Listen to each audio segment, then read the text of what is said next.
Oui, bonjour à toutes et à tous pour cette dernière journée des 27e actualités du Pharo en direct de l'hôpital La Timone à Marseille. On salue tous les internautes qui nous suivent depuis mercredi.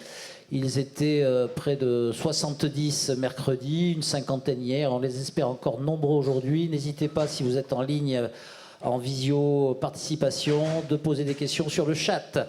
Voilà, sans plus attendre, nous allons commencer la session 5 qui est présidée par Odile Oué Missioukem pour des conférences dont certaines malheureusement en raison de différentes contraintes au Burkina Faso vont être en visioconférence. Donc Odile, sans plus attendre, je te laisse la parole. Merci Jean-Marie. Bonjour à tous. J'espère que tout le monde a bien passé la nuit et que pour les non-marseillais, vous avez pu découvrir cette très belle ville qui est ma ville natale. Donc, je pense que le premier orateur n'est toujours pas là. Vous me confirmez ? D'accord. Donc, on va commencer cette session communication libre, session 5, par une présentation de Marc Fiogbe sur l'analyse de la répartition spatiale des cas de Covid-19 au Bénin, donc en visio, à distance. Vous avez 10 minutes, Marc.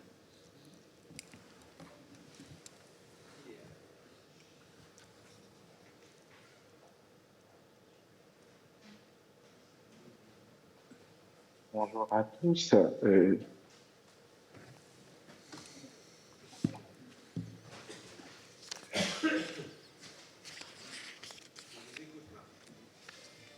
On vous écoute, Marc. Vous pouvez démarrer. D'accord. Bonjour à tous et merci pour... Est-ce que ma projection est visible Oui. Allez-y, oui, on la voit. Oui. Alors, avant tout, je tiens quand même à vous remercier pour cette opportunité de présenter le travail, disons, de toute une équipe. Il s'agit d'un projet relatif au renforcement de la surveillance épidémiologique au Bénin. Et je m'en vais vous présenter un peu les résultats issus de l'analyse spatio-temporelle de la vague Delta du Covid au Bénin. Alors, ce travail, comme je le disais, le travail d'une équipe, il a été fait sous la supervision du professeur Emmanuel Bonnet, avec une forte contribution de Dr Aurore Achadé et Gilles Cotteret. Alors, cette étude a porté sur les cas suspects du projet Covid sur la période du 1er juin au 30 novembre et qui correspondait en fait aux personnes symptomatiques de la vague Delta au Bénin. Elle a porté sur un effectif de 2153 participants sur 3 zones d'études au Bénin. Nous avions travaillé sur le sud Bénin, dans la zone de Cotonou, le sud d'Alada, qui est toujours dans le sud Bénin, mais dans un milieu semi-rural, et dans la zone de Natitengu, située au nord du Bénin, qui est une zone frontalière avec certains pays de l'Interland. Alors, donc, il s'agissait, dans le cadre de ce travail, de voir un peu quelle est la dynamique spatio-temporelle de la vague Delta au Bénin. Alors, comment est-ce que nous avons procédé? Nous avons procédé en 2 temps. Nous avons procédé à une analyse, en fait, de la population, des personnes infectées. Et cela nous a permis d'aboutir à des courbes temporelles de la dynamique épidémique de la vague Delta. Et de façon plus spécifique, nous avons procédé à un scan spatial. Et il s'agissait donc, dans ce cas, d'analyser l'incidence du Covid des participants selon leur quartier, données qui ont été recueillies lors de l'inclusion dans les centres de dépistage.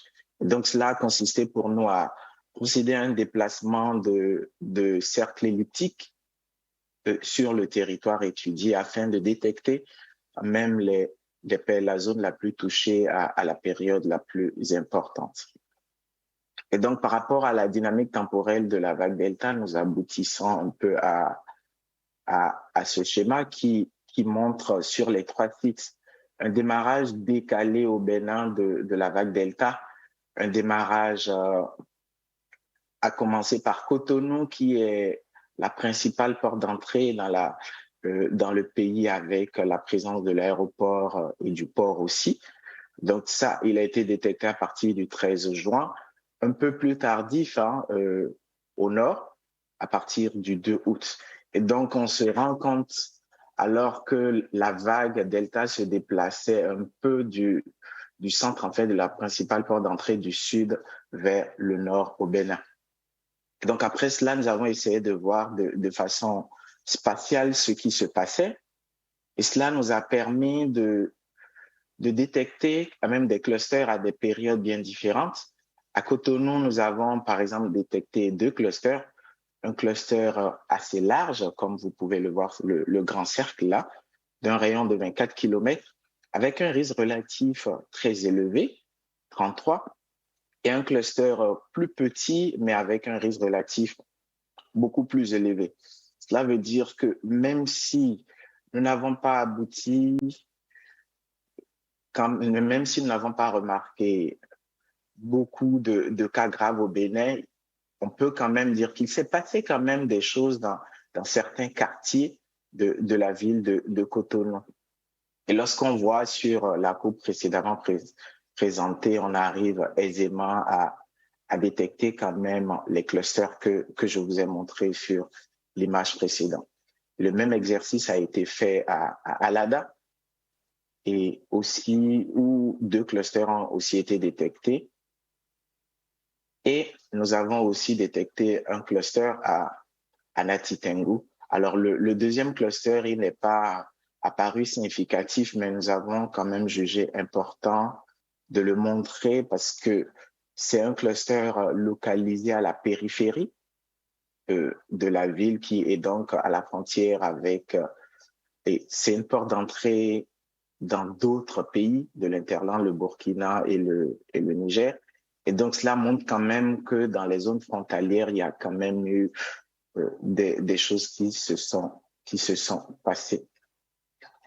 Alors, l'intérêt de cette étude, c'est de montrer quand même que ce genre d'analyse est très complémentaire aux courbes épidémiques telles qu'on le voit dans la communication relative au Covid. Il est bien vrai que dans le cas de cette étude, nous avons procédé à une analyse rétrospective et qui montre quand même que les outils géoépidémiaux d'aide à la décision sont des outils d'aide à la décision et donc peuvent permettre de détecter les foyers épidémiques, de comprendre leur diffusion spatio-temporelle et donc de mieux orienter les décisions sanitaires pour mieux juguler les crises sanitaires que nous rencontrons. Et il existe bel et bien une possibilité d'analyse prospective pour quand même anticiper sur les quartiers chauds par rapport aux différentes crises sanitaires. Merci beaucoup pour votre attention. Merci Marc et merci pour le respect du temps qui nous permet, donc on va faire l'ensemble des présentations et la partie discussion sera en fin de session. Donc nous allons maintenant passer à la présentation de Camille Bézombe, qui est également en visioconférence, sur la surveillance nationale de la variole du singe en République centrafricaine de 2001 à 2021. Donc Camille, c'est à vous. 10 minutes. Merci beaucoup. Bonjour à toutes et tous. Sincèrement, de ne pas pouvoir être avec vous aujourd'hui et je le regrette bien. Et puis merci de me permettre de présenter ce travail sur la surveillance nationale de la variole du singe en République centrafricaine. Alors, je ne sais pas. Excusez-moi. Donc, la variole du singe, on en a entendu un peu plus parler récemment. Le monkeypox virus fait partie du genre des orthopoxvirus, avec le virus de la variole, de la vaccine et du cowpox. On le verra, ça a son importance parce qu'il y a une immunité croisée. Le virus du monkeypox est divisé en 2 clades. Le clade 1 en Afrique centrale, dont on va parler puisque c'est celui qui sévit en République centrafricaine, et puis le clade 2 en Afrique de l'Ouest, où il y a eu principalement l'épidémie du Nigeria qui a été à l'origine de multiples exportations jusqu'à l'épidémie actuelle. La variole du singe, c'est une zoonose avec un réservoir animal qui reste pour l'instant relativement peu connu, même si les rongeurs arboricoles sont suspectés. Il y a une transmission zoonotique dont les modes sont également très peu connus, puis une transmission interhumaine qui semble se majorer dans les dernières années. On le voit sur ces courbes du nombre de cas survenus de variole du singe clade 1, clade 2 dans les dernières années. Ça aurait pu être des signaux d'alerte avant l'épidémie actuelle qui s'est répandue un peu partout et dont nous ne parlerons pas aujourd'hui. Donc la variole du singe en République centrafricaine, elle est principalement limitée à des zones forestières et rurales plutôt du sud du pays. Elle est limitée au noyau familial et souvent elle ne s'épand pas moins malgré des capacités sanitaires assez limitées. La présentation clinique est très différente de l'épidémie actuelle. On voit avec des lésions, des atteintes cutanées sévères qui ne sont pas forcément retrouvées actuellement. Donc, depuis 2001, a été mis en place une surveillance nationale de la variole du singe en République centrafricaine grâce à l'incubateur de Bangui et aux capacités de diagnostic moléculaire, sérologique et de séquençage qui sont présents sur place. Cette surveillance nationale, elle est basée sur la sensibilisation des agents de santé qui, lorsqu'ils trouvent un cas suspect, envoient un questionnaire et un prélèvement à l'Institut Pasteur de Bangui. Et si la PCR monkeypox est positive à l'Institut Pasteur de Bangui, l'Institut Pasteur de Bangui, l'OMS et le ministère de la Santé envoient une équipe locale pour faire à la fois une investigation d'épidémie de côté humain, avec la recherche des cas suspects, de tous les contacts, et également une investigation d'épidémie du côté animal dans une approche One Health. Sur cette surveillance nationale, s'est greffé depuis 2019 le projet Afripox, donc une approche One Health de la variole du singe, pour tenter d'appréhender cette zoonose dans sa complexité, avec donc des approches virologiques et des tests moléculaires de terrain en développement, des tests sérologiques plus spécifiques également en développement, et puis le renforcement des capacités de séquençage, des approches zoologiques avec la tentative d'identification du réservoir animal, écologiques avec la recherche des environnements favorables, des aspects anthropologiques avec l'étude des interactions faune sauvage, et puis des aspects épidémiologiques avec les investigations d'épidémie et les facteurs de risque de transmission dont je vais vous parler. Donc, l'analyse des données de la surveillance nationale de la variole du singe entre 2001 et 2021 en RCA a permis de mettre en évidence 95 épidémies suspectes, avec 40 épidémies confirmées de monkeypox et 99 cas confirmés. Les autres épidémies étaient épidémies de varicelle et des épidémies non identifiées. La taille des épidémies est relativement limitée puisqu'on a 14 cas confirmés au maximum par épidémie. Au niveau de la distribution annuelle des épidémies entre 2001 et 2021, ce qu'on constate, c'est cette majoration des épidémies depuis 2018, avec ce petit fossé lié au Covid, puisque toutes les équipes avaient été redirigées sur le Covid. Cette majoration des épidémies depuis 2018, avec quoi on peut la relier? Une amélioration de la surveillance, c'est certain, hein, parce qu'on le voit dans les premières années, la surveillance était moins spécifique sur la variole du singe. Il ne faut pas négliger non plus l'influence des troupes civiles et militaires qu'il y a eu en 2013-2014 sur la capacité de maintenir ces activités. Ensuite, plusieurs hypothèses. Est-ce qu'il y a des mouvements de population plus proches des forêts en lien avec les troupes civiles et militaires, des dynamiques des mouvements de population animale ou des dégradations écologiques et environnementales qui rentrent en jeu? Tout cela est à l'état d'hypothèse. La République centrafricaine est un pays intéressant parce qu'elle est située au carrefour de plusieurs zones géographiques, climatiques et de végétation, avec des forêts au sud, des zones de savane et des zones de Sahel au nord. Et on le voit, les épidémies sont majoritairement concentrées dans les zones forestières du sud. Ce qui est intéressant, c'est qu'on a mis en évidence des récurrences dans une même zone géographique, et si pour l'instant on les impute plutôt à la présence d'un même réservoir dans ces zones, le fait qu'il y ait eu une rechute clinique de variole du singe en 2019 chez un patient au Royaume-Uni pourrait faire suggérer que certaines épidémies repartent à partir de rechutes cliniques. C'est vraiment à l'état d'hypothèse. Au niveau de la distribution mensuelle des épidémies en République centrafricaine, on voit qu'il y a une majoration des épidémies en août-septembre. De façon intéressante, il s'agit de la fin de la saison des pluies. Et c'est une saison qui est caractérisée par une activité saisonnière spécifique qui est la récolte des chenilles. Donc nous sommes en train d'explorer ces activités. Au niveau épidémiologique, je vais faire très rapidement. On a à peu près moitié hommes, moitié femmes parmi les 99 cas confirmés, un âge médian de 15,5 ans, donc qui reste relativement jeune. Et peut-être à notifier simplement le fait que la majorité des expositions au virus auraient lieu en intradomiciliaire à l'intérieur de la famille. Au niveau clinique, donc on a une incubation de 7 jours, des rash plus sévères, hein, je vous le disais tout à l'heure. Peut-être juste notifier la forte proportion de lésions génitales que nous retrouvions avant l'épidémie actuelle, comme c'était le cas au Nigeria, sans savoir si on peut le lier avec une transmission sexuelle. On retrouve une forte létalité, hein, autour de 7,5% au total, et puis 9,6% chez les enfants, ce qui n'est pas négligeable, un fort niveau de complications également. Et puis, à se demander à quoi est due cette sévérité clinique. Est-ce que c'est dû à l'implication du clade 1, à laquelle la prise en charge dans certains contextes difficiles, ou au rôle de la co-infection avec le VIH? Ce sont des pistes à explorer.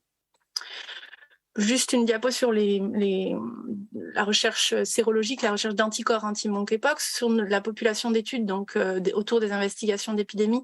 On a 55,2% des personnes qui ont des anticorps anti-monkeypox, c'est assez élevé. Peut-être deux limites. La première, c'est que souvent, on arrive sur le délai entre l'épidémie et l'investigation d'épidémie est supérieur à 8 jours, qui est le délai de séroconversion des IgG. Donc, il est possible que les gens aient déjà développé une immunité par rapport à cette épidémie actuelle.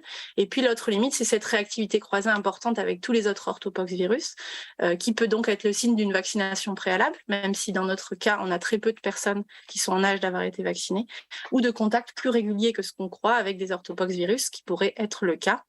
Des résultats similaires sont retrouvés en République démocratique du Congo et en République du Congo. Je vous le disais, cette surveillance nationale se fait dans une optique One Health, avec donc la recherche du réservoir animal. Important de mentionner que parmi les 200 animaux à peu près que nous avons prélevés autour de plusieurs épidémies, toutes les PCR et les sérologies étaient négatives, donc important de le notifier. Et puis, au niveau épidémiologique, les questionnaires réalisés ne permettent pas non plus de mieux caractériser le réservoir animal, avec une probable sous-déclaration des contacts avec la faune sauvage. Juste cette diapositive pour montrer qu'on pourrait suspecter une évolution de l'épidémiologie de la variole du singe en RCA par rapport à ce que je viens de vous décrire. Une des dernières épidémies survenues en novembre 2021 a regroupé donc 14 cas confirmés et 25 cas au total, hein, ce qui est donc la plus grosse épidémie qu'on ait vue en RCA, avec 4 vagues de transmission interhumaine successives au sein de 2 familles, et un taux d'attaque secondaire important. Cette épidémie, elle est aussi exceptionnelle parce que l'événement zoonotique est survenu ici, au nord, très au nord par rapport aux autres événements, à la frontière forêt-savane, donc ce qui est assez également ce qui pose également des questions. Et puis l'épidémie s'est propagée dans la ville de Bania, qui est donc une zone urbaine, et donc plus ces petites zones rurales, et secondairement, située sur le principal axe routier entre Bangui et le Cameroun, ce qui donc appelle à des risques de dissémination. Pour conclure, on a pu constater donc une majoration des épidémies depuis 2018, un déplacement des épidémies vers des zones plus connectées, et puis la persistance de cette forte létalité du clade 1, ce qui évoque des risques pour la santé publique et des risques de dissémination de ce clade. Et j'aimerais simplement souligner le rôle majeur des surveillances nationales des maladies infectieuses émergentes pour décrire l'évolution des maladies et détecter des signaux d'alerte précoces, on l'a vu, et puis insister sur la nécessité de mener des surveillances nationales de type One Health. Et je terminerai simplement en évoquant le rapport IBES sur les liens entre risques pandémiques et perte de biodiversité, intitulé « Échapper à l'ère des pandémies », qui est sorti en octobre 2020 suite à la crise Covid et qui ne me semble pas avoir reçu suffisamment d'écho jusqu'ici. Je vous remercie.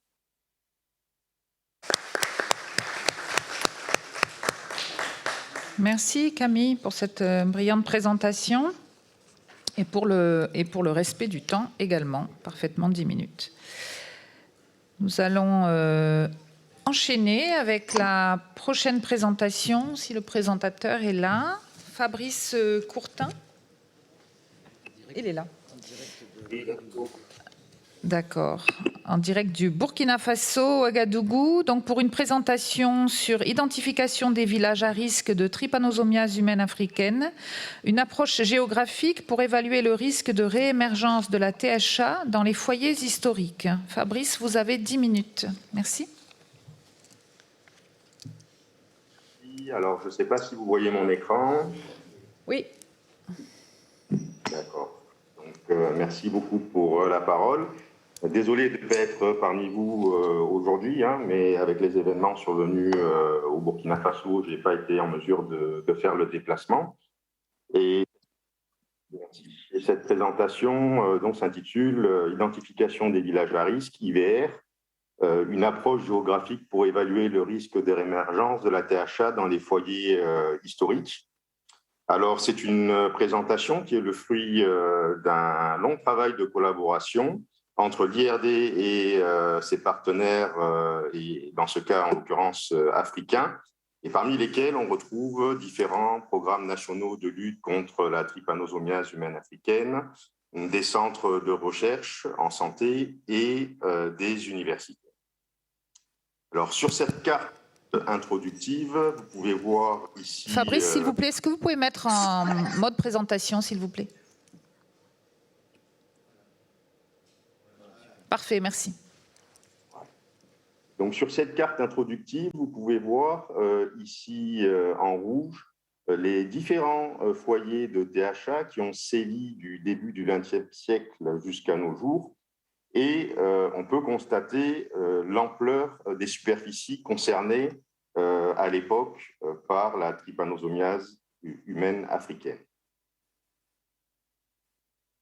Alors, la situation de nos jours est bien différente, comme vous pouvez le constater sur ce graphique, hein. On a ici le nombre de cas à partir des années 2000 et jusqu'en 2020. On voit une baisse drastique de ce nombre de cas et une baisse qui va au-delà des objectifs fixés par la feuille de route de l'OMS, puisque en 2020, il était fixé comme objectif d'atteindre 2000 cas et on est aujourd'hui, en tout cas en 2020, à moins de 2000 cas.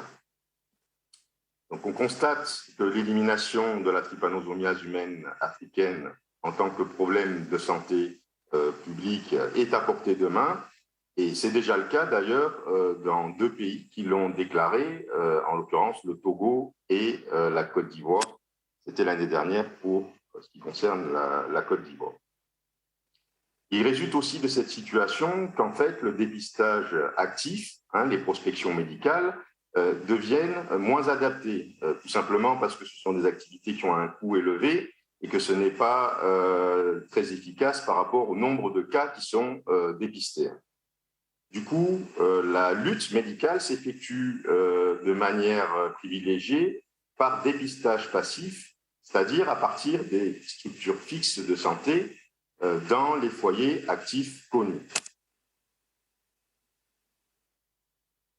Alors, malgré la baisse drastique de ce nombre de cas de trypanosomiase humaine africaine, il faut aussi noter qu'il existe des zones grises en Afrique subsaharienne dans lesquelles sévissaient des foyers historiques, mais pour lesquels, aujourd'hui, nous n'avons pas d'informations épidémiologiques récentes.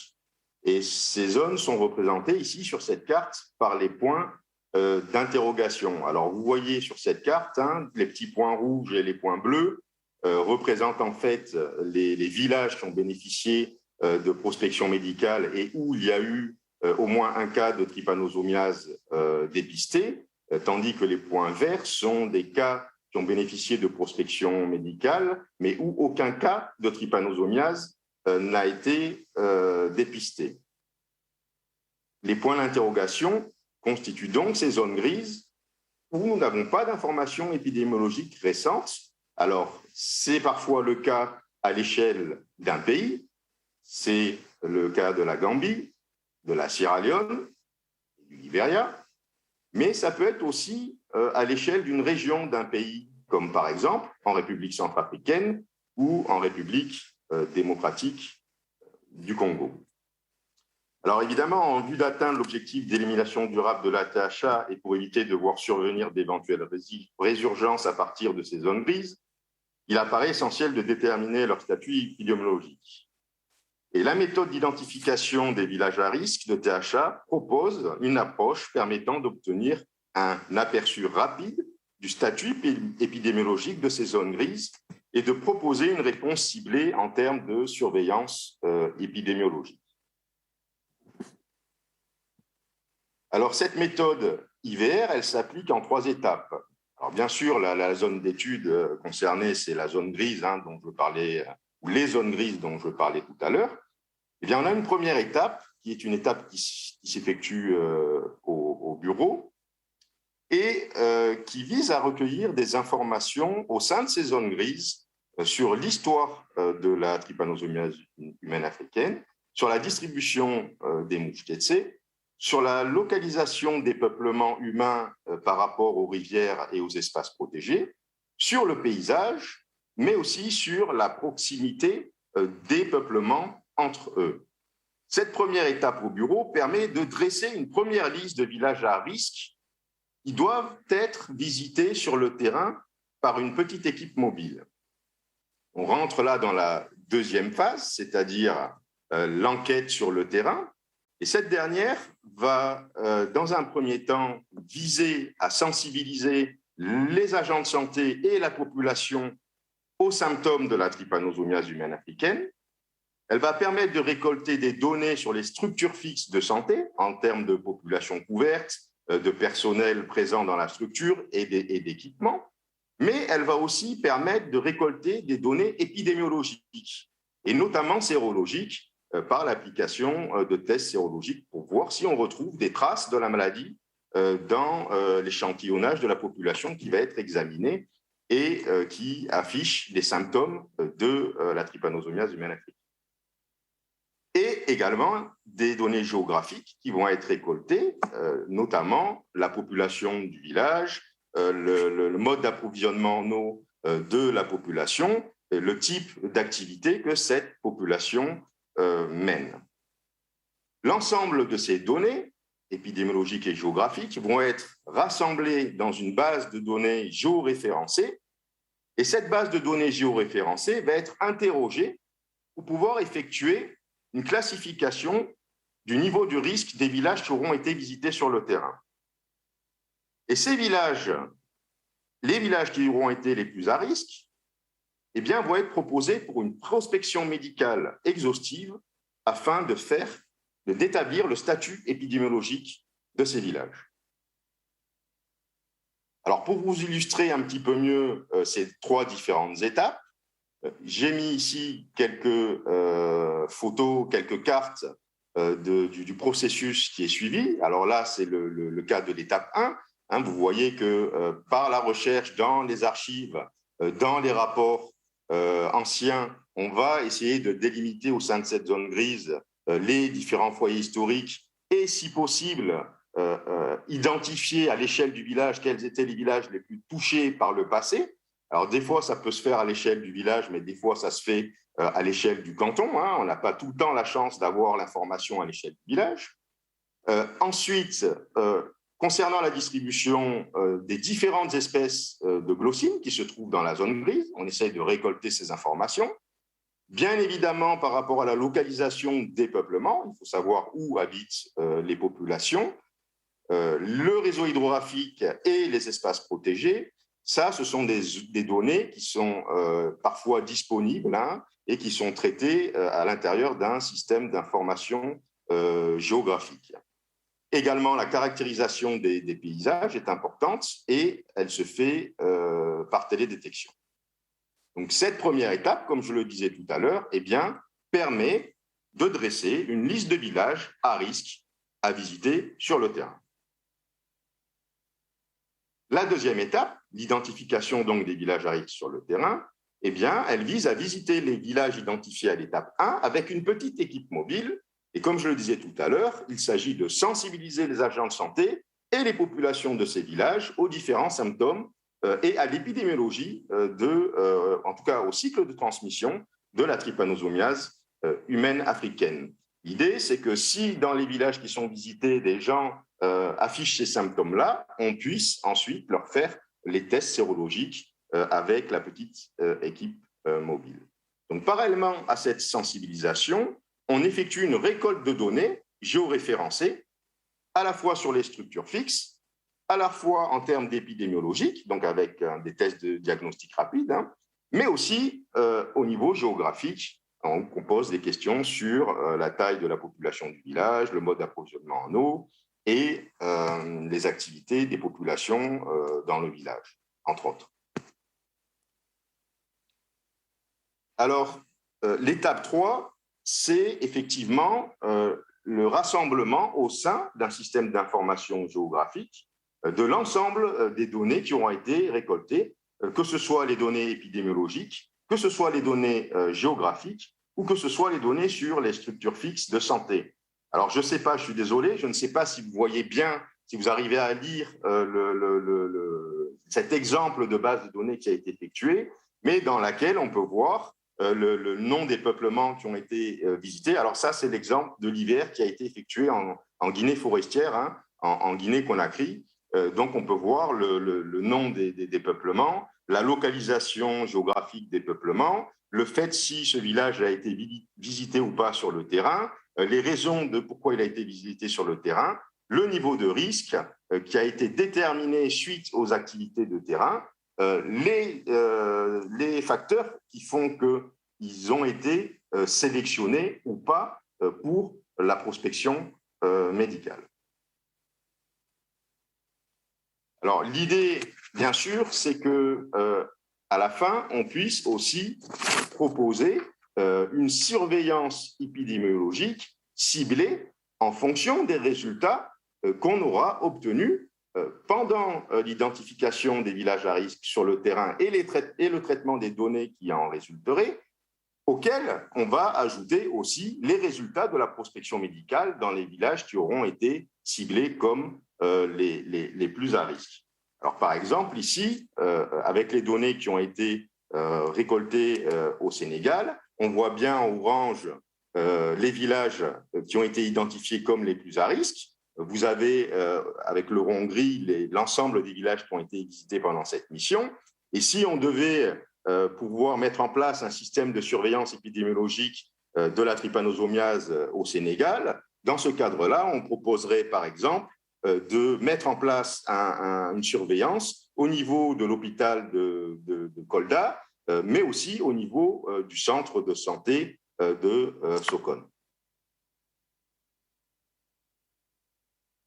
Alors, cette méthode d'identification des villages à risque en Afrique de l'Ouest, elle a été appliquée en Afrique de l'Ouest et en Afrique centrale, dans différents pays. Alors, elle est représentée, les villages qui ont été concernés par cette méthode, ce sont les villages qui apparaissent avec des petits points jaunes. Ce sont ces villages-là qui ont été visités sur le terrain par cette petite équipe mobile qui récolte des données sur les structures fixes de santé, des données géographiques et des données épidémiologiques. Alors, il faut dire que c'est une méthode… 2 minutes, Fabrice, s'il vous plaît. Merci. Il faut dire que c'est une méthode qui a été reconnue, qui est reconnue et qui est financée par l'OMS. Vous imaginez que pour mener ces enquêtes sur le terrain, il faut des moyens. Et d'ailleurs, elle constitue l'activité numéro 4 du centre collaborateur de l'OMS pour la recherche de vecteurs parasites en vue de la surveillance, de la lutte et de l'élimination de la trypanosomiase humaine africaine. C'est une méthode pour laquelle il y a déjà eu des publications, alors notamment pour le travail qui a été effectué en Guinée, ça a été le cas dans la revue Parasites, le travail qui a été effectué au Niger, cette publication a été faite dans la revue Confins, mais aussi sur un travail similaire qui a été effectué dans tout le sud du Tchad, qui a été publié dans les annales de l'Université de Sarre. Alors, bien sûr, l'objectif de cette méthode, c'est de pouvoir contribuer à éliminer durablement la THA en Afrique subsaharienne, et c'est l'occasion pour moi d'évoquer le frein que représente le défi sécuritaire pour accéder à certaines de ces zones grises. Et pour illustrer ce propos, j'ai mis une photographie de la mission IVR effectuée au Niger en 2015, et pays n'avait pas été investigué en termes de THA depuis 1967. Alors, à noter que de nos jours, cette mission ne serait plus possible au vu des contraintes sécuritaires. Et c'est l'occasion d'ailleurs pour moi de saluer notre présidente de séance, je crois, qui était à l'époque la directrice du CERMES, et je vous remercie pour votre attention. Merci Fabrice et merci pour le clin d'œil, effectivement. Je regardais avec attention où se situaient les points jaunes au Niger, qui est un pays qui me tient très à cœur. Bien, donc nous allons maintenant passer au présentateur suivant, Stéphane Besançon, sur une conférence invitée. Donc Stéphane Besançon est biologiste et nutritionniste. Il est le directeur général de l'ONG internationale Santé Diabète. Et d'ailleurs, même si je l'entends pas très souvent, parce que je sais pas pourquoi, mais il fait une chronique nutrition sur RFI depuis de nombreuses années dans l'émission Priorité Santé. Donc Stéphane, qui est aussi au Mali avec moi, et je suis ravie qu'il soit présent pour contrebalancer toutes ces présentations virtuelles, va nous faire donc une présentation intitulée « Alerte et réponse face aux crises », l'exemple de l'ONG Santé Diabète au Mali. Et pour cela, Stéphane, tu as 20 minutes. C'était pas clair entre 10 et 20, donc je vais être au milieu, je pense. D'accord. Merci Odile. Ça laissera plus de temps pour les questions. Effectivement, c'est bien. On arrive à se retrouver ici et difficilement à Bamako, c'est bien. Merci beaucoup pour l'invitation. Voilà. Je vais essayer, donc on a parlé beaucoup d'épidémies, je vais essayer de revenir sur des crises et passer sur les maladies chroniques, parce qu'on les oublie souvent en temps de crise, même si c'est un sujet qui monte beaucoup sur l'agenda international. Un rappel très très rapide, mais on en a parlé beaucoup depuis 2 jours. Si on veut un système d'information sanitaire et d'alerte qui marche, il faut quand même 3 niveaux. Un niveau macro, international, régional, un niveau méso au niveau des stratégies pays et un niveau micro. Moi, c'est ça que je vais plutôt parler, des organisations de terrain et comment elles peuvent apporter leur pierre dans un édifice global d'alerte et de réponse. Voilà. Le deuxième point important, et là, c'est très important quand on parle de maladies chroniques et notamment du diabète, c'est que ces systèmes doivent être en capacité d'informer sur les vulnérabilités face aux risques et de bien cartographier les questions liées au système de santé et aux patients. Dans des pays où souvent il y en a très peu, si on prend le cas du diabète, de savoir où sont les patients, qui les consultent, c'est très très compliqué. Il y a très peu de données sanitaires et de données personnelles des patients et très peu de données cliniques. Et la dernière phrase, celle que je disais en introduction, que les crises sanitaires, ce n'est pas lié qu'aux épidémies. Et je vais vous montrer aujourd'hui au niveau international, dans les slides d'après, les quelques questions qui se posent sur le diabète et les crises.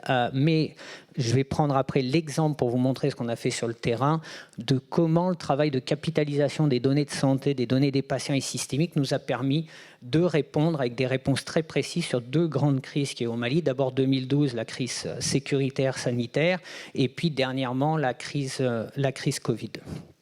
Alors pour rappel, pourquoi aujourd'hui c'est un sujet majeur qui monte sur l'agenda international, la question du diabète et des crises sanitaires et humanitaires, c'est déjà le volume de patients, tout bêtement. On a dépassé le demi-milliard de patients et contrairement à ce que beaucoup de gens pensent, 80% de ces patients sont dans les pays du Sud et donc sont frappés aujourd'hui très fortement par les crises sécuritaires, par les crises humanitaires, par les crises sanitaires à répétition et aussi par le lien entre les crises infectieuses et diabète. On l'a vu avec le Covid et la question de risque des patients. La deuxième chose qu'il ne faut pas oublier, qui est très très souvent oubliée, c'est qu'il y a des patients diabétiques de type 1, sans insuline, sans continuité des soins, ils meurent. Mais ils meurent rapidement, on parle de 24 heures. Les personnes atteintes de diabète de type 2 au sud sont très nombreuses à être sous insuline, donc même problématique d'espérance de vie à court terme si elles n'ont pas de continuité des soins et d'apport en traitement.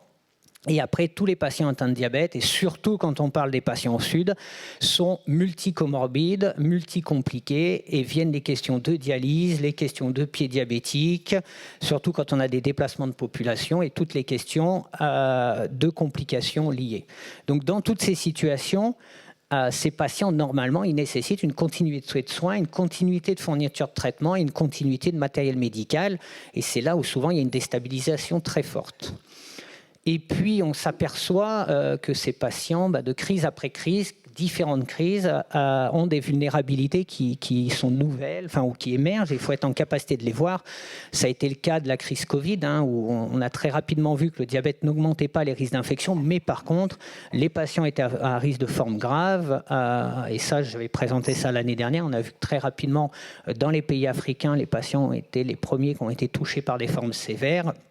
Et comme en plus, c'est souvent des diabètes mal équilibrés ou avec beaucoup de complications, on a de la surmorbidité ou de la surmortalité.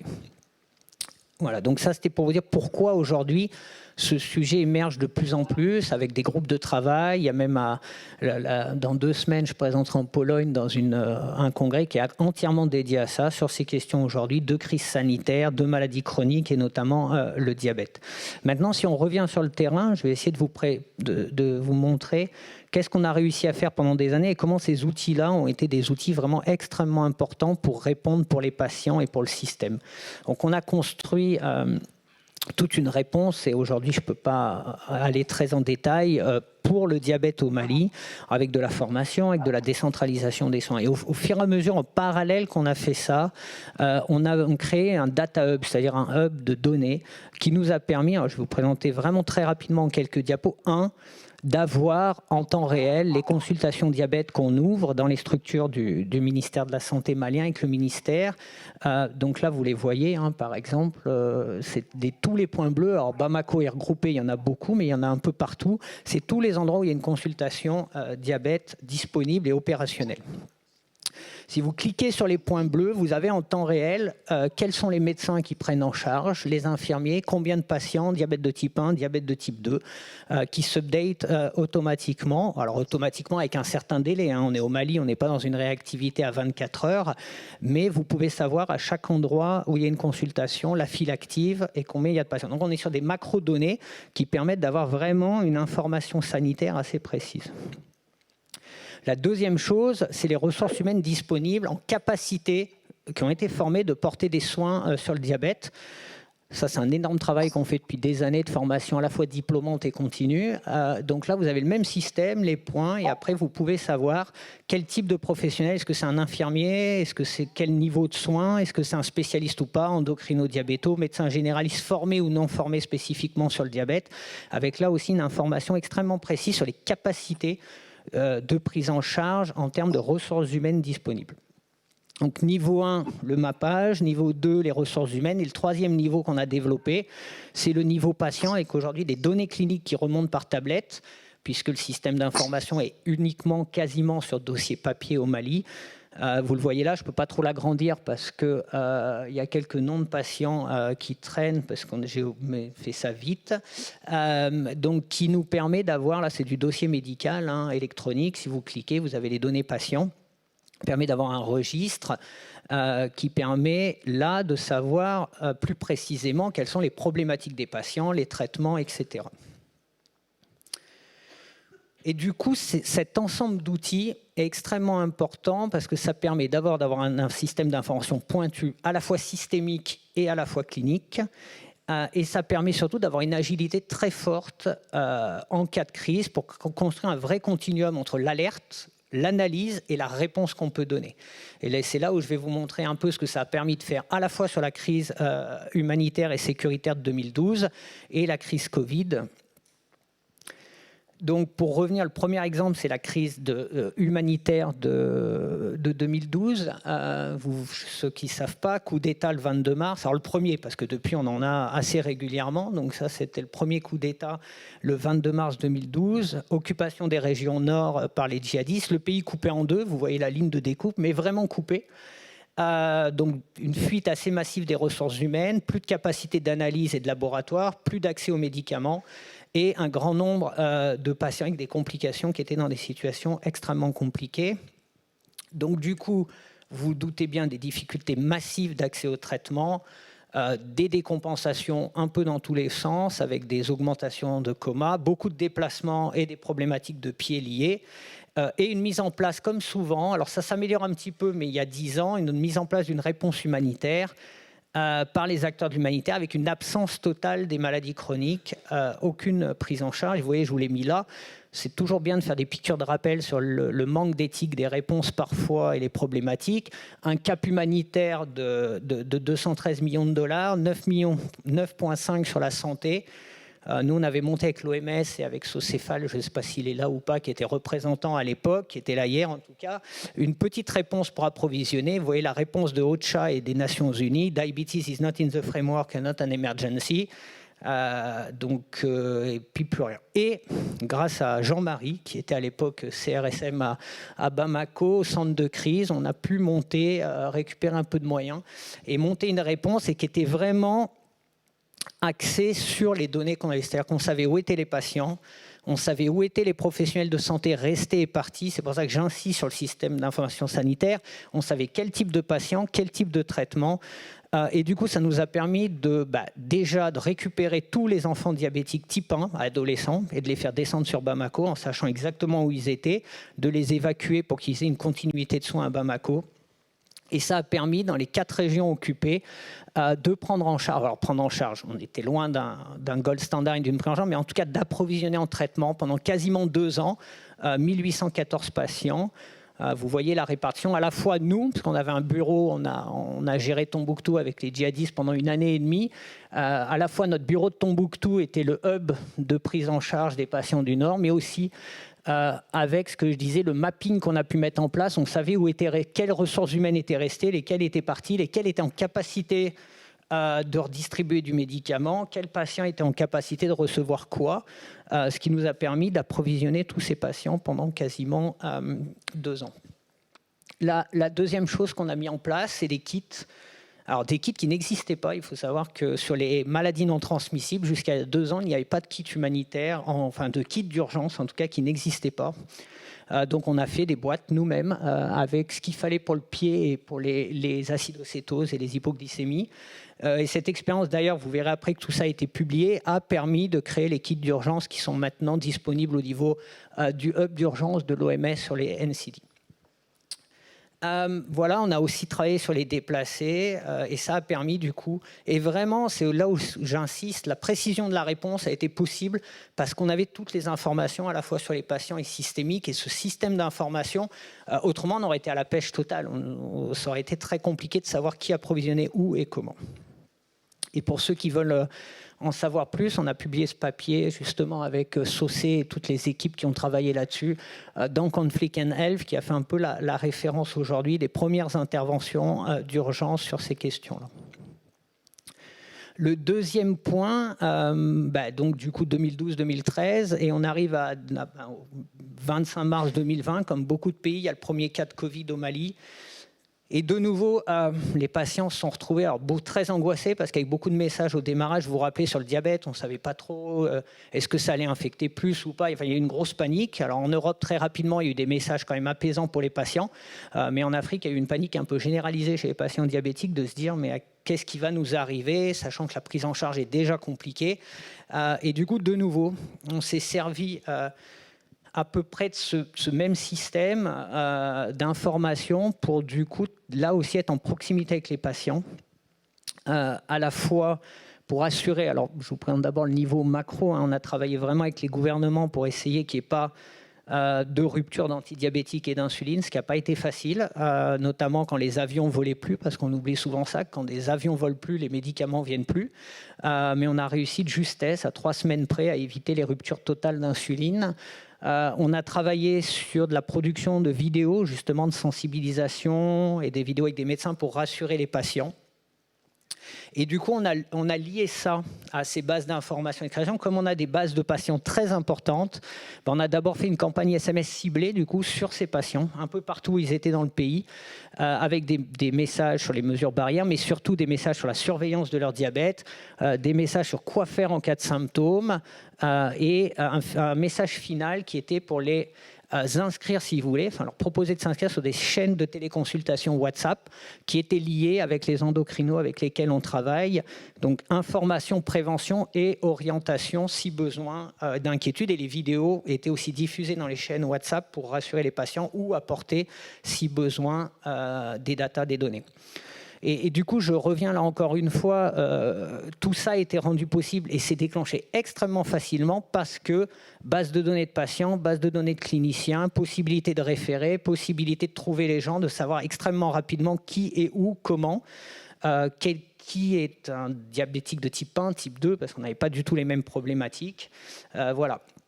Et sur les chaînes WhatsApp, du coup, une fois qu'on a eu, on a fait vraiment du SMS de très grand nombre de personnes touchées. Et vous voyez, quand même, c'est pas négligeable. Sur les milliers de personnes touchées, il y en a quand même 140 qui ont eu besoin de s'inscrire et d'aller plus loin avec les médecins et de vraiment avoir un suivi rapproché en téléconsultation par WhatsApp.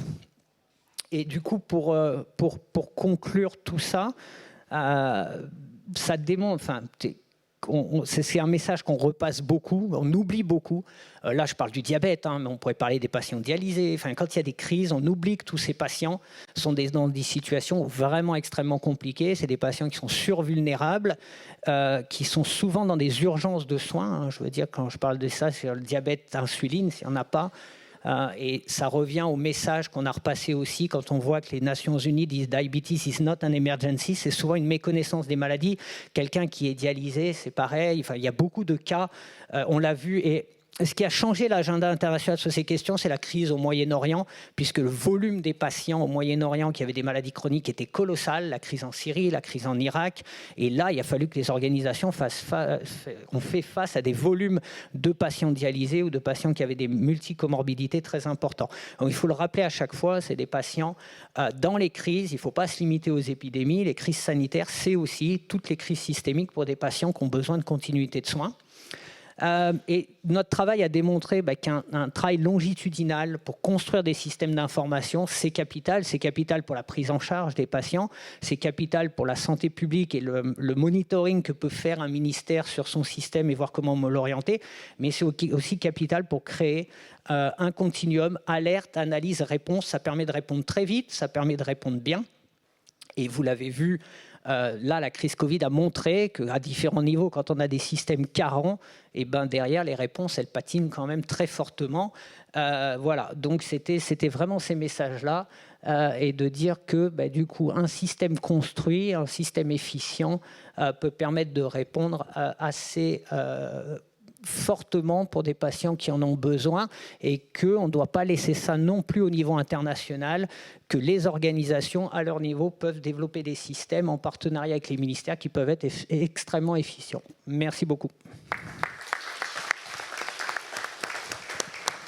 Merci Stéphane pour cette présentation très intéressante qui, je pense, suscitera un certain nombre de questions.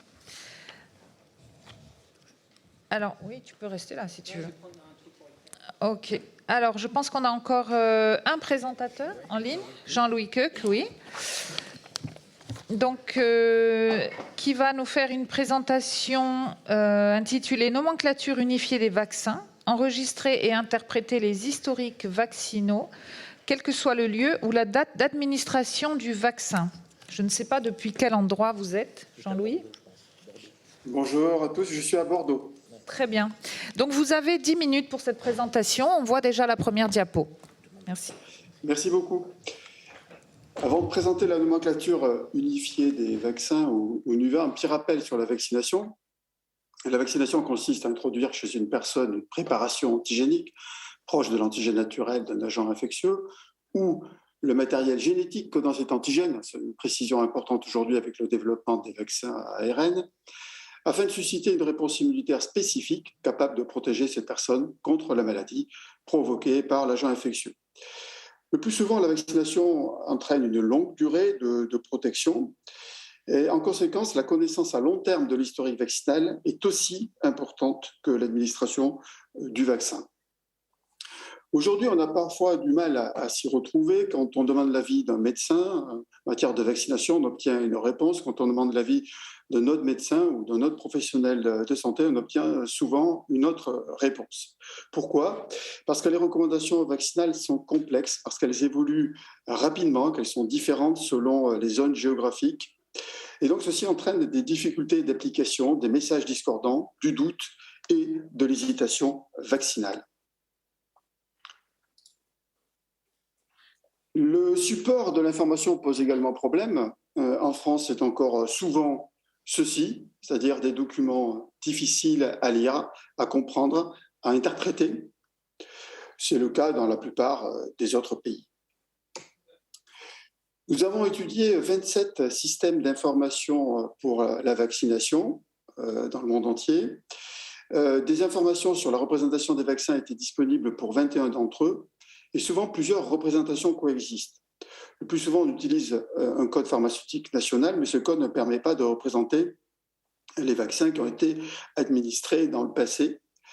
Et donc, souvent, on a un codage local supplémentaire qui est propre au pays ou à la région, voire même parfois un centre de vaccination. Le codage ATC de l'OMS, qui est très insuffisant, puisque, à titre d'exemple, il n'existe qu'un seul code ATC représentant tous les vaccins contre la Covid-19.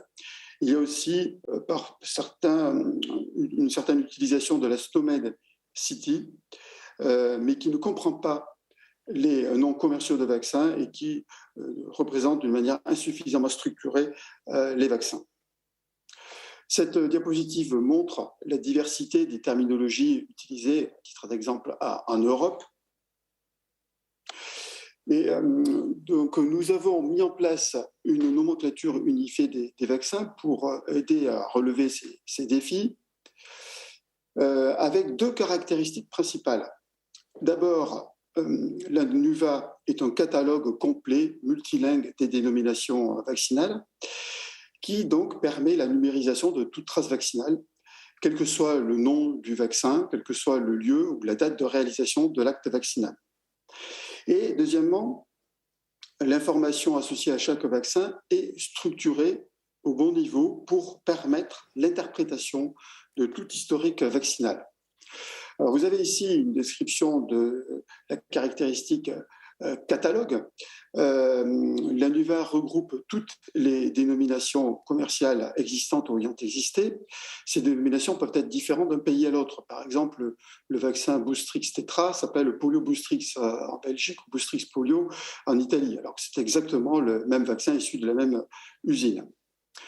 On répertorie les vaccins actifs qui sont actuellement disponibles et qui peuvent être administrés, les vaccins inactifs qui ne sont plus disponibles mais qu'on peut toujours trouver dans les dossiers de vaccination, les vaccins en attente, c'est-à-dire notamment des vaccins en essai clinique qui ont pu être administrés, qu'il faut savoir prendre en compte dans certains cas.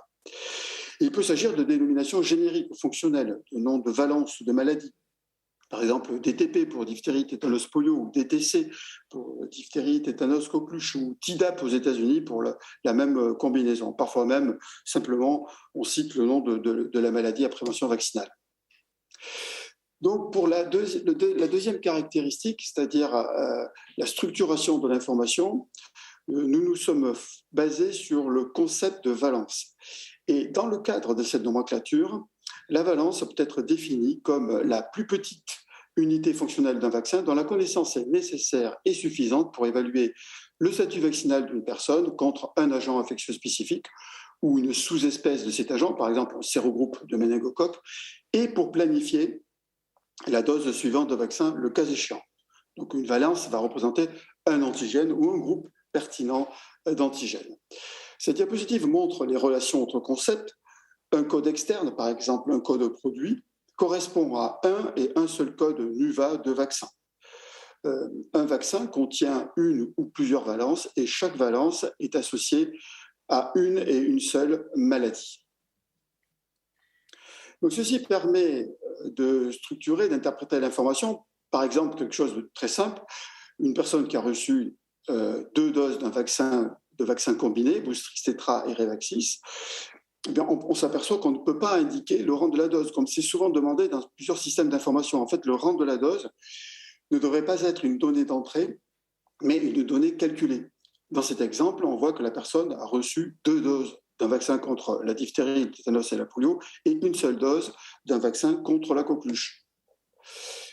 L'aspect ontologique et l'arbre des valences donc, permet de représenter le vaccin au meilleur niveau d'information. Dans cet exemple, vous avez un vaccin coquelucheux sans précision, qui peut correspondre à un vaccin coquelucheux anti-inactivé, encore largement utilisé dans certains pays, ou un vaccin coquelucheux acellulaire sans précision de la dose. Idéalement, on a une précision sur la dose qui peut être standard ou réduite. Et ceci peut avoir des implications en termes de décision, puisque par exemple, un enfant qui a reçu un rappel vaccinal avec une dose réduite à l'âge de 6 ans recevra un rappel avec une dose standard lors du prochain rendez-vous vaccinal. Donc, vous pouvez explorer cette base sur nuva.mesvaccins.net et voir les correspondances qui existent entre les différentes nomenclatures existantes, puisque nous les avons regroupées. Et donc, il s'agit d'une nomenclature pivot. Donc, cette nomenclature nous aide également à représenter les vaccins. Ici, dans le cas du Luxembourg, nous avons mis en place un système d'information au niveau national. Tous les vaccins sont représentés grâce au codage NUVA dans un QR code. Ce QR code peut contenir jusqu'à une centaine de vaccins. Et donc, il suffit de lire ce QR code pour avoir la liste des vaccins et l'intégrer de manière très aisée dans un logiciel métier, un système d'information. Donc, en conclusion, la protection immunitaire est un élément clé du contrôle des infections. Le contexte environnemental, on en a vu plusieurs exemples, est instable et peut favoriser la survenue d'émergences. Les épidémies sont fréquentes, elles peuvent s'étendre rapidement, elles sont souvent difficiles à contrôler. Or, le numérique, et ceci est souvent encore sous-estimé, on reste sur des techniques très, très classiques, mais en réalité, le numérique peut augmenter considérablement l'efficacité des mesures de lutte contre les épidémies. Et dans le cas de la vaccination, la représentation numérique structurée de l'historique vaccinal est en réalité un préalable indispensable à la connaissance précise du statut vaccinal. Nous proposons donc l'adoption de la NUVA au niveau international pour diffuser et interpréter cette connaissance. Donc, je saisis l'occasion de cette présentation pour signaler que nous sommes prêts à la mettre à disposition sous la forme d'un bien public pour tous les pays, notamment africains, qui nous en feraient la demande. Je vous remercie beaucoup.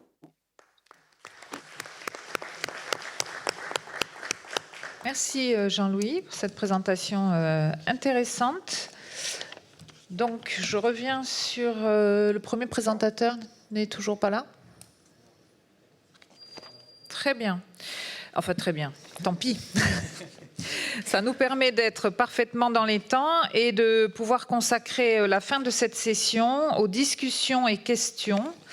Alors, j'ai une méthode un peu orientée à l'africaine, c'est-à-dire plutôt une liste de 5 questions. Vous vous présentez, vous donnez votre affiliation, vous dites à qui vous adressez la question. On va prendre 5 questions et faire donc une réponse groupée. Alors, on commence, Ousmane. On est présidente, mais on ne décide pas, en fait. Je passe le micro pour relever des questions. Hein, oui, oui, non, mais j'avais proposé Ousmane en premier. C'est pas grave. Vous battez pas. C'est le genre. Bonjour à tous, je suis Diallo Madiou, je suis médecin traitant dans un centre hospitalier régional de Lambaréné au Gabon. C'est juste une contribution concernant la présentation de monsieur. Voilà, D'accord, après. Ah, donc on prend les noms, c'est ça, Présidente? Non, avec la question. Ah, avec la question, pardon, d'accord, pardon. Alors, pose ta question. Donc je disais plutôt c'est une contribution, si je peux me permettre, concernant la présentation sur le diabète. En fait, cette présentation montre qu'il y a une superposition avec certains pays africains aujourd'hui. Moi, je suis au Gabon. Le problème de pathologie cardiovasculaire pose le même problème aujourd'hui que le paludisme. Sauf qu'il n'y a pas en ce moment les mêmes dispositions, telles que les programmes visés pour la tuberculose, le VIH et le paludisme. En tant que médecin traitant en province, il nous manque beaucoup de spécialistes, particulièrement des endocrinos et diabétologues. Ce sont des médecins généralistes qui prennent en charge toutes les pathologies. Et au Gabon, aujourd'hui, nous recevons beaucoup de diabète déséquilibré dans les services d'urgence en région, des AVC, et on essaie de faire avec. Là, je vais vous présenter une prise en charge vraiment bien organisée avec des kits d'urgence. Parfois, dans ces hôpitaux, il nous manque même les bandelettes pour faire la glycémie en urgence. Et le laboratoire de l'hôpital, parfois, ne prend pas en charge tout ce qui est biochimie dans les après-midi où nous assurons les astreintes. Il faut attendre 24 heures pour faire ne serait-ce que la glycémie veineuse. Donc les médecins, vraiment, parfois sont désorientés. Il faut prescrire aux familles pour aller acheter rapidement le kit pour pouvoir faire en urgence la glycémie capillaire. Et ces patients aussi ont du mal à accepter tout ce qui est pathologie chronique. Ils prennent cela comme un mauvais sort. Nous faisons intervenir des psychologues, des assistants sociaux pour pouvoir les convaincre. Donc il y a beaucoup d'abandon de traitement. Une fois le diabète est équilibré, ils nous reviennent 1 mois, 2 mois après dans des situations acidocétosiques et des pré-comas parce qu'ils ont abandonné le traitement.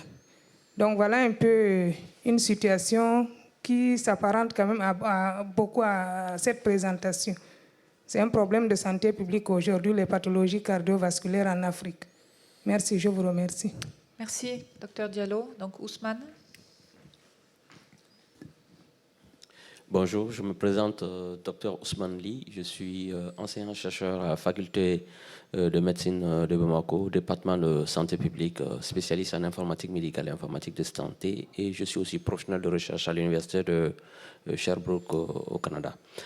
Et ma question, c'est pour Jean-Louis Cocq sur la NOVA. Il a dit que les pays en développement qui voudraient faire la demande, qui voudraient mettre à disposition sous forme de biens publics. Mais ma question est de savoir, est-ce que ce sera mis sous la forme de licences ouvertes ou bien c'est juste pour les pays en voie de développement? Je pose cette question parce que ce serait intéressant de pouvoir intégrer la NOVA dans un certain nombre de logiciels, et les logiciels que nous faisons la promotion, c'est des logiciels open source. Donc, est-ce que la licence qu'il prévoit pour NOVA sera open source ou pas? Merci. Merci.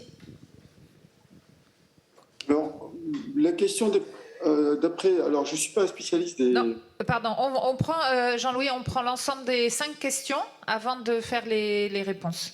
Pardon. Merci pour la patience. Ok, merci beaucoup. C'est Marius Massala de l'université Omar Bongo. Je suis informaticien, géomaticien. Ma question s'adresse à Fabrice, si je ne me trompe. Alors, il a parlé dans ses travaux, que je tiens à féliciter, hein, parce que ça montre combien de fois ces problématiques sont au cœur de l'activité de recherche.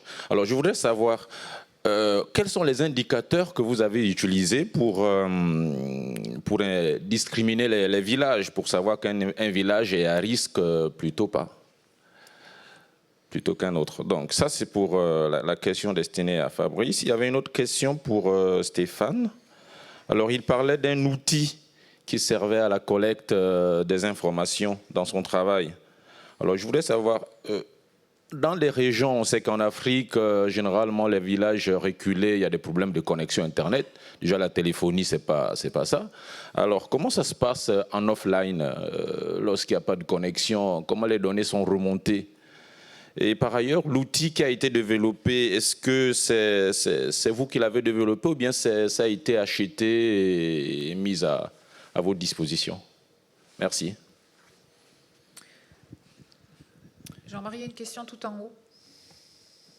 4e, oui. C'est d'accord. là-haut. Et 5e. Bon. Professeur Touré.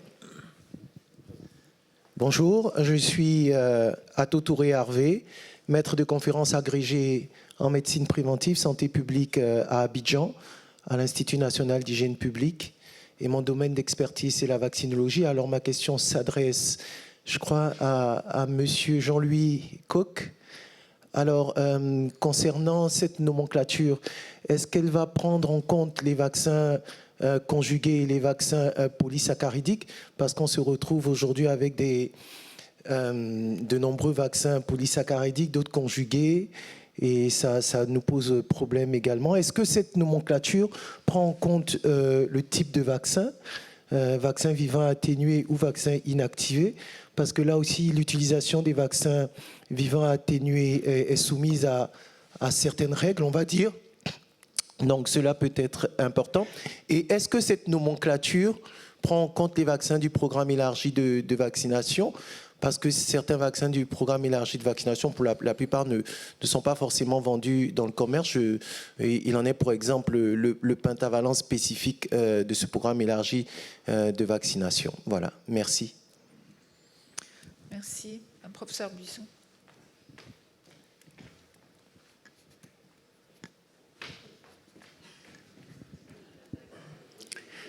Yves Buisson, Académie nationale de médecine. Ma question s'adresse à Madame Camille Bézombe et concerne le fait que la transmission interhumaine du monkeypox, on a vu que c'était une surprise. Pour l'instant, on considérait que cette zoonose était peu ou pas transmissible de personne à personne. Or, on a vu avec le clade 2B que cette grande diffusion épidémique sur plusieurs continents a mis cette notion en péril, puisqu'on voit que c'est très différent. Alors, dans ce qu'elle rapporte en République centrafricaine avec le clade 1, elle fait état donc d'épidémies dans lesquelles elle montre qu'il y a une transmission interhumaine. Alors ma question c'est, est-ce que vous pensez que c'est une évolution phylogénétique du monkeypox virus qui tend vers une humanisation, vers plus d'humanisation du virus, ou bien est-ce que c'est plutôt une disparition de l'immunité collective acquise par les campagnes de vaccination antivariolique qui favorise donc cette évolution vers une maladie qui devient transmissible, épidémique? Merci. Oui. On a une question d'un internaute. Oui, alors une question d'un internaute et une question du docteur Mileliri aussi. Voilà, d'accord. Voilà. Alors, comme ça, on aura une seule liste. Hein. D'accord. Alors, Roland Bienvenu, Osibi Ibarra, pose une question destinée, je pense, à Fabrice Courtin. Quel apport peut avoir pour une surveillance épidémiologique ciblée dans un contexte où les aires à risque ne sont pas toutes circonscrites, faute de moyens financiers? L'appui du SIG est le bienvenu. Voilà. Donc c'est un internaute, on le remercie. Alors moi j'ai une question pour Marc Fiobé sur l'épidémie de Covid au Bénin. Je voulais savoir si ils avaient mis en place un screening par sérologie, notamment pour suivre l'évolution de la présence et la prévalence des anticorps SARS-CoV-2, pour voir un peu les niveaux d'asymptomatie. On sait qu'on a eu beaucoup de transmission asymptomatique et donc il y a une évolution d'une prévalence d'anticorps qui permet dans certains pays, c'est ce qu'on a mis en place en Côte d'Ivoire en 2020, où nous avons eu dès le mois d'août 40% de sérologie présente dans une mine d'or, alors que nous n'avions que très peu de cas cliniques. Voilà, merci. Merci. Donc du coup, pour les réponses, on va redonner la parole aux orateurs dans l'ordre de leur présentation. Donc du coup, Marc va répondre en premier, puis Camille, Fabrice, Stéphane et enfin Jean-Louis. Merci. Donc Marc, c'est à vous. Oui, merci beaucoup pour la question. Alors, dans le cadre de cette étude, il n'y a pas eu de screening par sérologie, mais dans une autre étude parallèle, mais qui ciblait spécifiquement les femmes enceintes, nous avons procédé à cette étude sérologique. Je pense que ça sera présenté lors d'une autre conférence où nous avons constaté au niveau des femmes enceintes sur 2 décis de l'étude, celui d'Alada et de Natitengu, un taux de 77% au niveau de ces femmes-là. Merci. Merci. Donc Camille. Oui, merci pour cette question. Je vais surtout émettre des hypothèses plutôt que de répondre vraiment, hein, parce qu'on a surtout beaucoup de méconnaissances. Alors effectivement, il y a de la transmission interhumaine en République centrafricaine. Elle est vraiment, ce que j'ai essayé de décrire, elle est quand même limitée aux familles ou aux foyers, puisque même la plus grosse épidémie dont je vous parle à la fin, c'est vraiment une concession, donc c'est 2 familles dans une même concession. on constate effectivement la 4 chaînes de transmission à l'intérieur d'une même famille, ce qui est la première fois, et le plus grand nombre de chaînes de transmission interhumaine en Afrique, c'est 7 en RDC. Donc voilà, c'est un peu pour dresser le tableau. Est-ce que la transmission interhumaine augmente en Afrique, en tout cas en Afrique centrale? Je saurais pas dire, parce que je pense bien sûr, on détecte pas à chaque fois l'ensemble des cas, l'ensemble des événements de transmission. Donc, il y a peut-être toujours eu ça s'est peut-être toujours transmis au sein d'une même famille. Sur les risques qui rentrent en jeu dans ça, il y a plein de choses. Il y a le partage du repas, il y a le partage d'activités, il y a le partage de la vaisselle, du lit, des linges. Mais effectivement, il y a peut-être également ce que je disais, cette participation de transmission par contact rapproché cutané lors des rapports sexuels. Donc ça joue aussi un rôle dans le fait que ça augmente la diffusion de la maladie potentiellement, hein, on l'a vu avec l'épidémie actuelle. Et concernant le fait, est-ce qu'il s'agirait d'une évolution génétique ou d'une disparition de l'immunité? Concernant l'évolution génétique, on a réalisé une étude des génomes complets de monkeypox de 2001 à 2018, et on ne voit pas d'évolution majeure. C'est à peu près les mêmes génomes avec très peu de mutations, comme ce qui était connu avant l'épidémie actuelle. Donc, on n'a pas d'évolution génétique majeure qui expliquerait ça. Et sur la disparition de l'immunité, voilà, c'est sûr qu'il y a des études de modélisation qui mettent en évidence que le R augmente avec cette diminution d'immunité.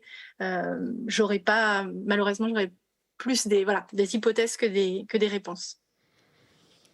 Merci. Pour Fabrice, je pense qu'il y avait 2 questions. Oui, merci pour les questions. Alors, Marius demandait quels sont les indicateurs qui ont été utilisés pour identifier les villages les plus à risque. Alors, il y a 2 types d'indicateurs. D'abord, il y a eu les indicateurs épidémiologiques. Par exemple, le nombre de cas qui ont été dépistés dans le village à l'époque où le foyer était actif. Si on a à choisir entre un village où il y a eu 50 cas et un village où il y a eu 5 cas, celui où il y a eu 50 cas aura plutôt tendance à être privilégié. Mais on utilise aussi, bien évidemment, les prévalences sérologiques qui ont été obtenues pendant l'enquête sur le terrain avec la petite équipe mobile. Et puis, il y a aussi des indicateurs géographiques, et c'est notamment le mode d'approvisionnement en eau de la population. Si un village dans lequel il y a une pompe, le risque sera très différent d'un village où il n'y a pas de pompe et où la population va chercher l'eau au marigot où se trouve l'insecte vecteur, la glossine, et ce qui suggère un contact entre l'homme et la glossine beaucoup plus étroit. Dans le même sens, le mode d'activité des populations aussi est important. Si vous avez un village où l'activité principale est la pêche, ce n'est pas pareil qu'un village où l'activité principale est la culture du mil, par exemple. Voilà, ça c'était pour Marius. Et pour Osibi, j'allais dire que c'est justement, faute de moyens financiers, qu'il faut orienter la surveillance géographiquement. Et vous l'avez vu en début de la présentation, c'est justement ce qui a justifié le développement de cette méthode d'identification des villages à risque de trypanosomiase humaine africaine. Parce que vous imaginez que s'il fallait envoyer des équipes médicales pour des prospections médicales exhaustives sur des zones aussi immenses, vous voyez un peu le coût que ça représente. Tandis que cette méthode-là, vraiment, diminue le coût et permet malgré tout d'avoir un aperçu du statut épidémiologique de ces zones historiques. Merci pour ces 2 questions. Merci bien. Stéphane, je pense qu'il y avait 2 questions également. Ça marche, oui. Rapidement, je vais rebondir sur le commentaire. Oui, ça c'est une bataille qu'on a au niveau international. Aujourd'hui, on a un vrai problème de décorrélation totale des financements à l'évolution de la morbimortalité. Et il faut continuer à faire du plaidoyer et qu'on a des vraies problématiques là-dessus. L'idée, c'est pas de déshabiller Pierre pour habiller Paul, hein, c'est de rééquilibrer, c'est de transversaliser, c'est d'intégrer et d'essayer de sortir des approches par silo qui effectivement créent, vous l'avez bien décrit, des vraies problématiques aujourd'hui sur le terrain avec des patients pris en charge, pas pris en charge, des traitements gratuits. Alors en plus, quand les patients deviennent comorbides, ils ont la gratuité à gauche et tout devient payant à droite, c'est très compliqué. Donc là-dessus, il y a une vraie refonte. qui ne se fait pas péniblement, mais en tout cas, nous, on fait partie des gens qui sommes très agressifs sur le plaidoyer ces questions internationales. Moi, le docteur Tedros m'a mis dans une commission internationale société civile, justement. On est 27 membres pour essayer de porter ça, mais c'est pas simple, ça avance difficilement. Mais en tout cas, il faut aussi que ça remonte de la base et du terrain pour que les gens disent, dans notre pratique quotidienne, ça devient vraiment compliqué d'avoir ces questions éthiques qui se posent de plus en plus. Pour la question sur les systèmes de données, aujourd'hui sur la remontée, on utilise des systèmes open source gratuits liés au DK ou d'autres qui sont offline et qui passent online au moment de la connexion. C'est-à-dire que vous pouvez remonter des données dans la tablette, elle va les stocker. Et après, au moment de la connexion, c'est tout envoyé sur le Data Hub, ce qui permet de limiter les problématiques de connexion, parce qu'il y a toujours un moment où on peut se connecter, notamment, c'est des tablettes 4G, enfin qui ont une SIM pour la 4G. Donc on a peu de problèmes de ce côté-là. Quand ça pose problème, c'est quand c'est des systèmes qui nécessitent une connexion permanente, puisque là, on a des vrais décrochages. Et les systèmes de remontée par ODK sont quand même maintenant très fluides et beaucoup de... Là, il y avait une présentation, on citait Emmanuel Bonnet, il utilise ça aussi pour ses enquêtes. Ça marche quand même très très bien. Pour ce qui est de la question, et alors là c'est une question centrale et vraiment très importante, aujourd'hui le Data Hub on l'a développé nous, c'est-à-dire il nous appartient, pour une raison, on travaille nous en renforcement sur les systèmes et vraiment en lien étroit avec les ministères, c'est qu'à la fois dans tous les pays africains, on travaille dans le système d'information sanitaire national. Pour le diabète, vous avez anciens patients, nouveaux patients. Point. C'est la seule donnée qui existe. Ce qui ne permet pas de cartographier grand-chose. Là-dessus, il y a des travaux pour essayer de le faire évoluer. Et de l'autre côté, on a la même problématique avec le DHS2 qui se déploie partout. C'est que le DHS2 aujourd'hui est très peu développé. La partie maladie non transmissible est quasiment pas développée. C'est un autre chantier. Donc, comme ça fait quand même 8 ans que ça doit avancer et que ça avance pas, on a pris le parti de faire un système mais qui est interfaçable. On a beaucoup travaillé là-dessus, sur cette question d'interfaçage avec Ousmane quand il dirigeait l'ANTIM à Bamako. Le système est interfaçable et quand l'autre côté, le DHS2 sera paramétré pour l'NCD, les données pourront jumper dans le système national. Et du côté du système d'information sanitaire, il faut qu'il y ait plus de données connectées. Après, le problème, dans tous les pays, c'est que vous avez très peu de gens pour traiter les données au niveau du ministère et qu'aujourd'hui, toutes les maladies veulent 40 paramètres et que du coup, à un moment, ça va être une vraie question. Ça va remonter, mais qui va traiter ça? Il y a beaucoup de débats et de discussions, et les mêmes avec le DHS2 d'ailleurs, parce que tout le monde veut 60 paramètres dans le DHS2, donc c'est très compliqué. Mais du coup, voilà, un système d'un côté qui est offline-online, ça c'est vraiment important et ça permet d'éviter les problématiques de continuité.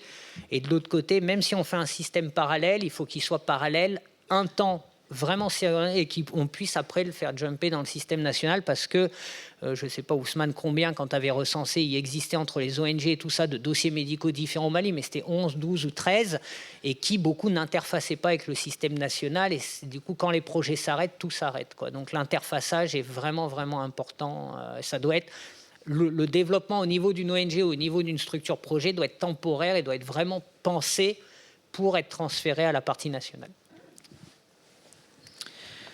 Merci Stéphane. Et Jean-Louis avait également 2 questions. Dans la première question, c'était sur le modèle open source et le modèle de licence. Alors, dans ce cas spécifique, je ne suis pas sûr que le modèle open source soit le meilleur parce qu'il y a un risque en fait de mise en place de versions différentes. Et donc, si on a des versions différentes, ça contrevient à l'objectif d'unification des données de la nomenclature des vaccins. Je pense que notre objectif, c'est de faire ce qu'on a fait en France et au Luxembourg pour l'instant, et qu'on espère de bientôt porter au niveau européen dans le cadre d'échanges avec la Commission européenne, à savoir que chaque agence du numérique expose la nomenclature des vaccins, la même nomenclature, et qu'elle soit mise à disposition de tous les utilisateurs, notamment des éditeurs de solutions. Et pour que ce soit facile à utiliser, il faut mettre en place des librairies, et c'est ce qu'on s'emploie à faire actuellement. Donc ma proposition, c'est de faire en sorte que les ministères de la Santé des pays, notamment africains qui le souhaitent, puissent s'approprier cette nomenclature, la diffuser de leur côté, et nous, on se charge d'une mise à jour centralisée. C'est la proposition. Concernant la question sur les caractéristiques des vaccins, alors oui, ce qui a été dit est en effet très important. Il faut bien distinguer les vaccins conjugués des vaccins polyosidiques non conjugués. Il faut bien prendre en compte le fait qu'il s'agit d'un vaccin vivant, atténué ou d'un vaccin inactivé, et de quel type de vaccin dans ce cas inactivé il s'agit, et prendre en compte tous les vaccins existants, y compris ceux du programme élargi de vaccination. Donc oui, la structuration de l'information prend bien en compte ces notions de type d'antigène et prend en compte tous les vaccins qui peuvent être utilisés aujourd'hui ou ont été utilisés. Si on prend l'exemple des vaccins poliomyélitiques oraux, on a des vaccins mono, bi, trivalents, donc dans le passé. Donc tous ces vaccins peuvent être représentés de manière précise. Très bien, merci. Je pense que nous avons passé une session d'1h30 ensemble qui nous a permis de voyager à la fois au Mali, en République centrafricaine, au Bénin, de voir des maladies anciennes en voie de disparition comme la trypanosomiase humaine africaine, et puis des maladies émergentes ou réémergentes comme la variole du singe, la Covid, les maladies chroniques, le diabète, et puis la présentation donc sur la nomenclature unifiée des vaccins. Malheureusement, il nous a manqué une présentation, mais ça nous a permis de donner assez de temps pour les discussions, les échanges, les questions. Je remercie tous les orateurs, les internautes qui étaient une trentaine, je crois, qui ont aussi posé des questions, et puis tous les participants qui sont encore dans l'amphithéâtre. Merci Jean-Marie, je te repasse la parole. Merci à vous. Donc, on a pris 10 minutes de retard malgré l'absence du premier conférencier, ce qui n'est pas grave, mais on va quand même vous proposer une pause de 20 minutes qui était au programme, donc reprise à 10h50. Voilà, merci pour la session 6.